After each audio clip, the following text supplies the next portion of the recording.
Hi, it's Marie, and it's time. It's that time again. It's time for my spring book haul.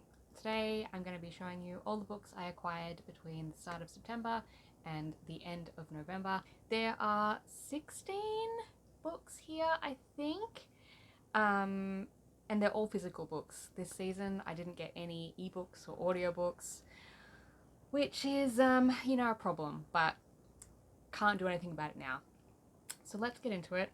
I've got some really gorgeous books this season, so I'm so excited to show them to you. But let's start with the books I received in the unplugged book boxes, starting with the August box, which, because I'm in Australia, arrived in September. So in the August box, I received Reset and Preset, both by Serena Darlin. So this is a duology.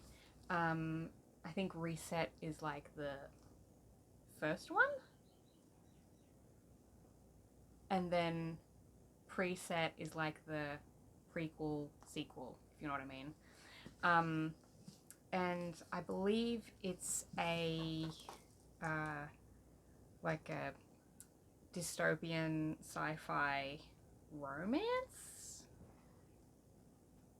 about, or at least the first one is about uh, people who, I think every 4 or 5 years their memories get erased, so they don't have any long-term connections, but that also means they don't have any long-term biases or prejudices, because every few years everything they know gets wiped, so they don't remember anyone or anything.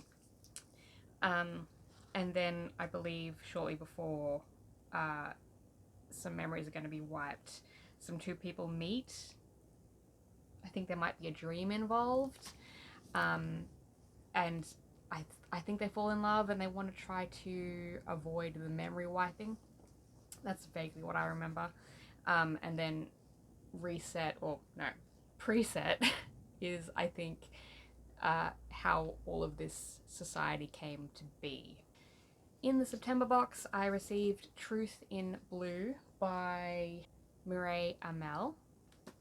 This is a fantasy, and I don't remember anything except the fact that there are three main characters. Something about angels and shades.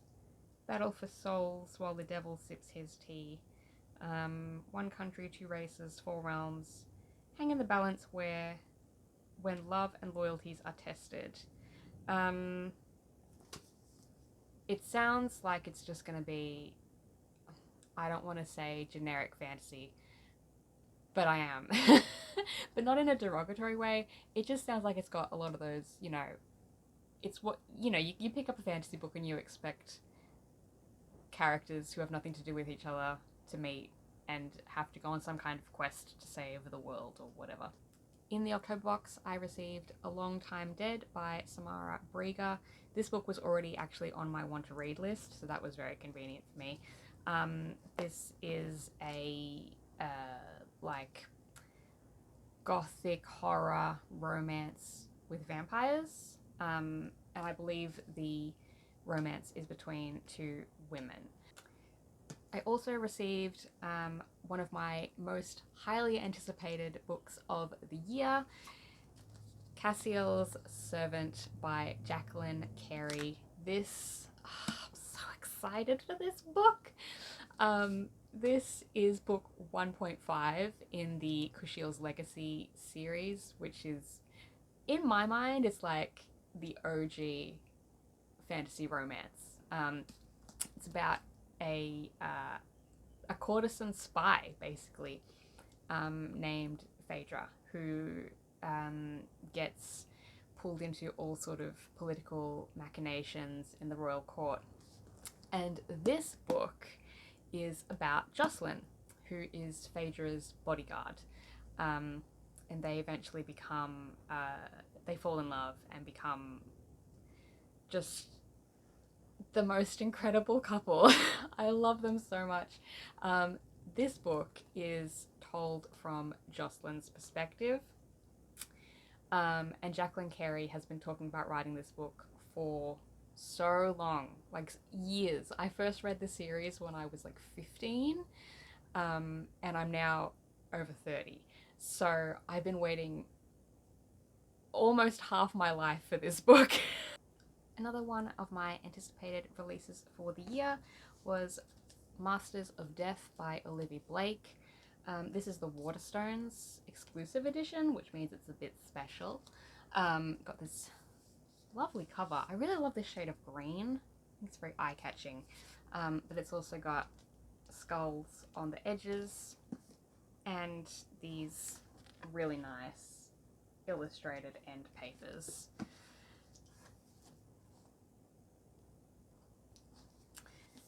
So this is a like an urban fantasy, probably got a romance involved in it, about a vampire who is also a real estate agent, and she's trying to sell a house, but the house happens to be haunted. So she contacts a man who is a medium, and I think they're going to try to work together to exorcise this ghost from this house. There's also something about death involved.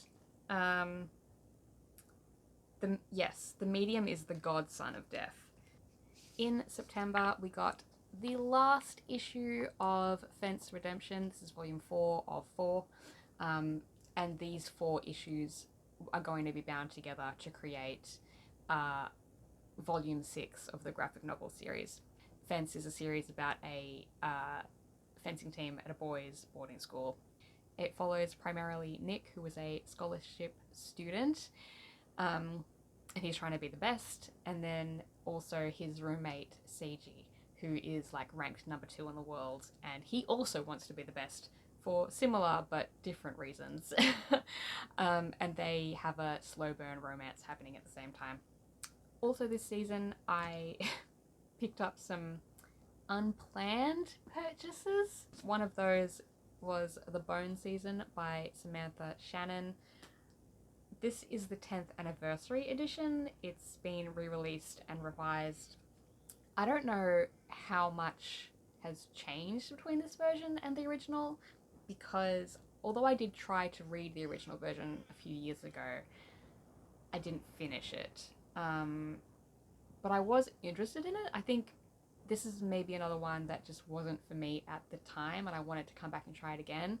So now that it's been re-released, it seems like a good time to do that. Hopefully I enjoy it more the second time around, or I'm, able to get into it more the second time around, because I've heard really good things about this series. I don't remember a huge amount about this book. I know it's set in London or England or something, and there's a young woman named Paige. Oh, it's set in 2059, so it's set in the future. Didn't know that. It's about a woman named Paige who is part of a criminal underworld, and she's like a clairvoyant, but I think she's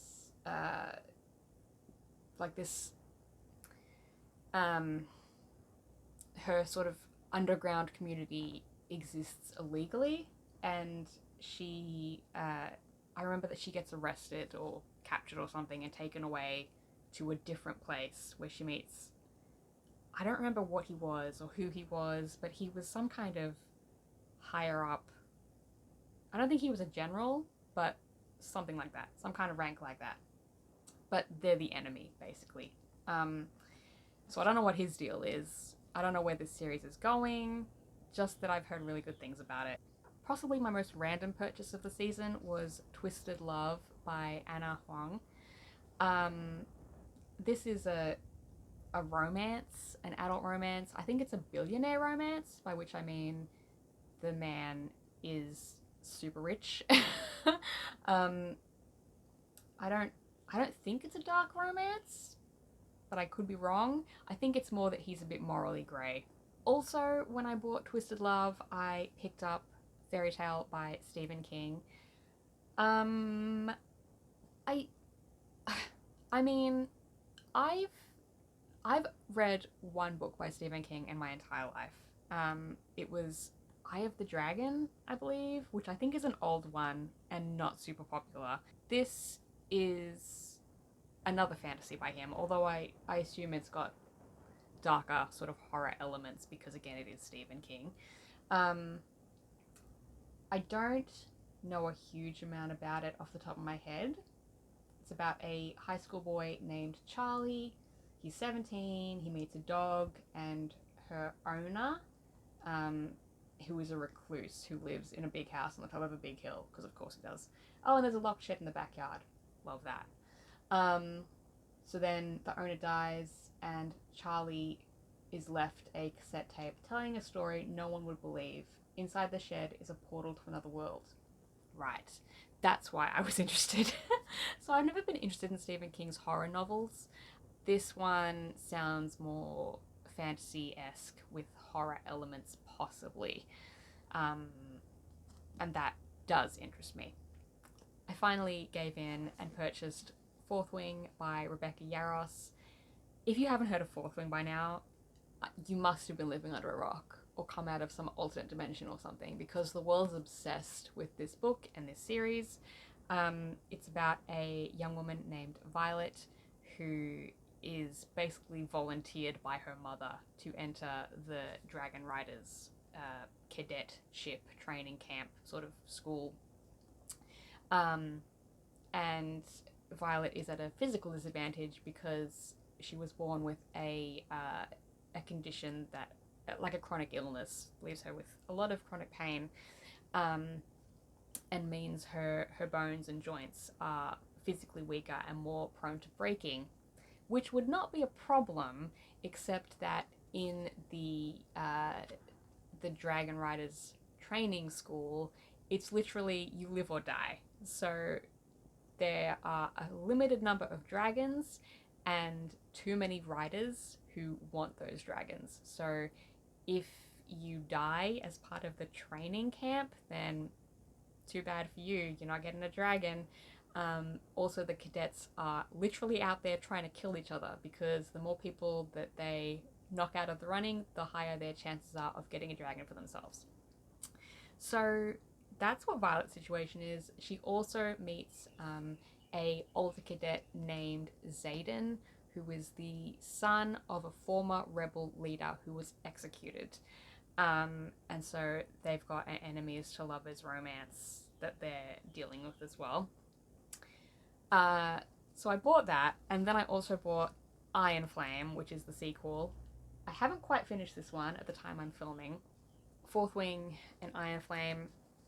I was dubious about this series, because typically when books get this kind of hype, I try them and I don't like them, or I don't like them as much as everybody else does. And in fairness, do I think Fourth Wing deserves the level of hype that it has received? No. Okay? It's not doing anything that we haven't seen before, but there is something about it that makes it just very engaging and easy to read. I like the characters. I am a sucker for a story that involves sassy dragons and equally sassy dragon riders, and that's what this series is giving me. So now we're getting to maybe my favorite books that I've received this season. There are 4 more left. First one is Swordcatcher by Cassandra Clare. This book is gorgeous. All 4 of the remaining books are gorgeous. This is a fantasy. It's Claire's adult debut. And it's about a young man named Kel, who, as a young boy in an orphanage, was taken from that orphanage and brought into the royal family to serve as the crown prince's swordcatcher, which basically means he is a body double, and he takes the prince's place when there is potential threat to the prince's life. So the whole idea is that Kel is supposed to one day give his life for the prince, should that ever occur. It might not, but, chances are good. It also involves a woman named Lynn, who is part of a outcast society, which is living in this city that the story takes place in. She's a physician, and it's sort of she's looked down upon because women don't become physicians; they become wives and mothers. Lynn and Kel and the prince, to a degree, sort of get drawn together when there are increased assassination attempts. But this book is glorious. This is the Illumicrate edition, so it's got this really beautiful dust jacket on it. The edges are glorious, and then the naked hardcover is like a ye olde tome. It looks so cool. It's got this gold foiling all over it. I love this cover. And then it's got Kel on the inside end papers and Lynn on the back. I love the art style as well. So this book is beautiful. And then the last books. This is a trilogy, also Illumicrate special editions, and I was so excited because I have loved this particular trilogy since I was, I don't know, 17 or 18, which is when I first read it. And it's not what I would call a popular series. I don't think it's hugely well known, but I love it, and I've reread it so many times. So when I saw that Illumicrate was doing special editions for this series, I had to have them. I have a really old set. I think they were published in like the mid 2000s or something.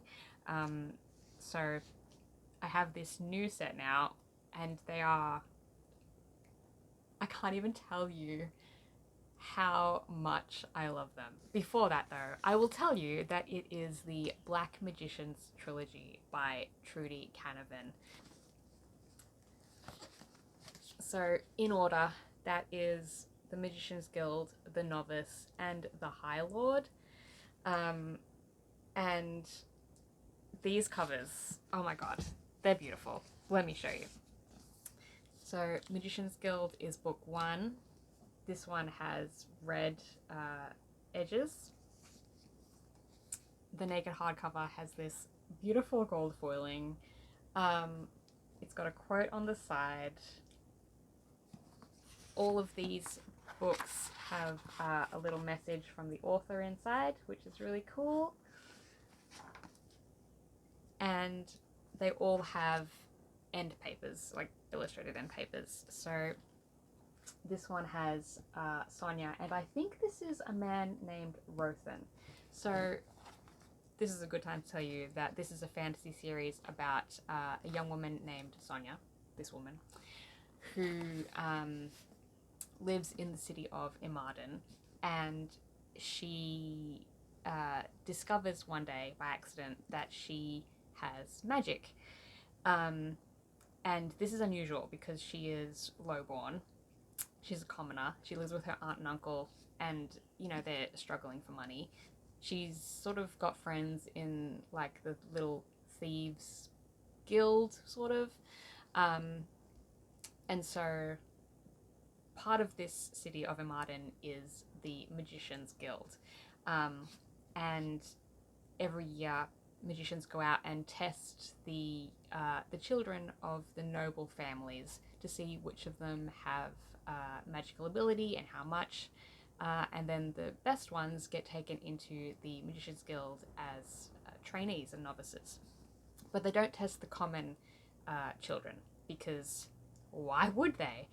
But then Sonia basically displays the fact that she has magic, which she didn't know at the time, and sort of has to go on the run because the magicians are after her. And eventually she gets brought into the Magician's Guild and meets Rothan, who I think is this man, although he's not as old as I think he's supposed to be in the book. So she's taken under his wing. He's like her mentor and her teacher, And over her time in the Magician's Guild, over the course of the series, she learns about magic, but also that there is more to magic than she was ever aware, but also more than her teachers have been made aware. And it gets political, but it's also a bit of an adventure.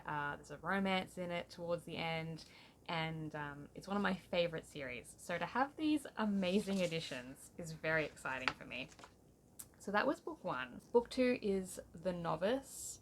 This one has green edges. The cover is grey, again with the gold foiling. Got another quote on the spine. And these papers are, again, Sonia. She's a bit older. And this young man named Regin, who becomes sort of a rival to Sonia in book 2. I love him. I love book 2 a lot. I always forget how much I enjoy book 2 until I'm rereading it, and then I remember how good it is. And then book 3 in the trilogy is The High Lord. This book broke me in ways that I still haven't recovered from. But I love this book so much. It taught me a lot about storytelling, actually. Some hard lessons had to be learned. This one has blue stained edges, and the naked hardcover is black with gold foiling. It's beautiful. It's got this quote on the spine, a different one again, and on the end papers again we have Sonia, again a bit older, a bit wiser, a bit more learned, and this man is Acheron, who is the High Lord of the Magician's Guild, which means he kind of runs the place. But he's got secrets. I love Acheron. He was my favorite character. From the moment he was introduced in book 1, I loved him, even when I wasn't supposed to. So I think book 3 is probably my favorite, even though it's the one that hurt the most.